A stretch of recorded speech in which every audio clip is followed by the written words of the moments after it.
ജന്മഭൂമി ദിനപത്രം സുവർണ ജയന്തിയോടനുബന്ധിച്ചുള്ള ദ്വിദിന ടൂറിസം കോൺക്ലേവിന്റെ ലോഗോ പ്രകാശനം കൊല്ലത്ത് നടന്നു. പ്രസ് ക്ലബ്ബിൽ നടന്ന ചടങ്ങിൽ പ്രശസ്ത neurologist doctor J Sreekumar logo പ്രകാശനം നിർവഹിച്ചു. സാമൂഹിക, സാംസ്കാരിക, രാഷ്ട്രീയ രംഗത്തെ പ്രമുഖരും ചടങ്ങിന്റെ ഭാഗമായി. കൊല്ലത്തിന്റെ പ്രകൃതി സൗന്ദര്യവും സാധ്യതകളും പ്രതിസന്ധികളും പരിഹാരമാർഗങ്ങളുമെല്ലാം ചർച്ച ചെയ്യാൻ 2 ദിവസത്തെ എക്സിബിഷനും സെമിനാറുകൾക്കുമാണ് ജന്മഭൂമി വേദിയൊരുക്കുന്നത്. ആഗസ്റ്റ് 2-ാം വാരം നടക്കുന്ന പരിപാടിയുടെ ലോഗോ പ്രകാശനം പ്രശസ്ത ന്യൂറോളജിസ്റ്റും ഉപാസന ഹോസ്പിറ്റൽ മാനേജ്മെന്റ് കമ്മിറ്റി ചെയർമാനുമായ ഡോക്ടർ ജെ ശ്രീകുമാർ നിർവഹിച്ചു.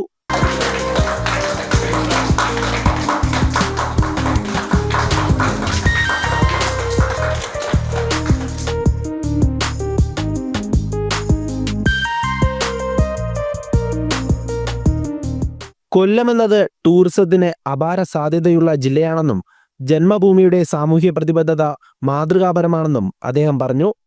ടൂറിസം രംഗത്ത് കൊല്ലം കണ്ടവന് ഇല്ലം വേണ്ട എന്ന് പറഞ്ഞ് നമ്മൾ എപ്പോഴും കേൾക്കുന്ന ഒരു സെൻറ്റൻസാണ്. പിന്നെ അത് പറഞ്ഞ് കൊല്ലം കണ്ടവന് ഇല്ലേ വേണ്ട എന്ന് തമാശയായിട്ട് മാറി.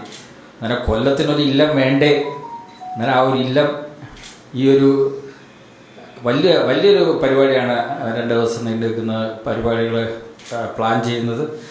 ജന്മഭൂമി മുന്നോട്ട് വയ്ക്കുന്ന ചിന്തകളും ഉദ്യമങ്ങളും സമൂഹം ഏറ്റെടുക്കുകയാണെന്ന് മാനേജിംഗ് ഡയറക്ടർ എം രാധാകൃഷ്ണൻ പറഞ്ഞു.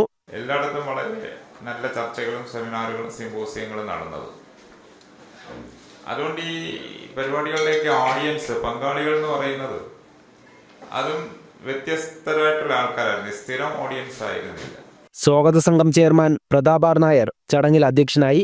ആധ്യാത്മിക പ്രഭാഷകൻ S Narayanaswami, Janmabhumi unit manager C K Chandrababu, printer and publisher V Muraleedharan, news എഡിറ്ററും കേരള സർവകലാശാല സെനറ്റ് അംഗവുമായ എം സതീശൻ തുടങ്ങിയവർ പങ്കെടുത്തു.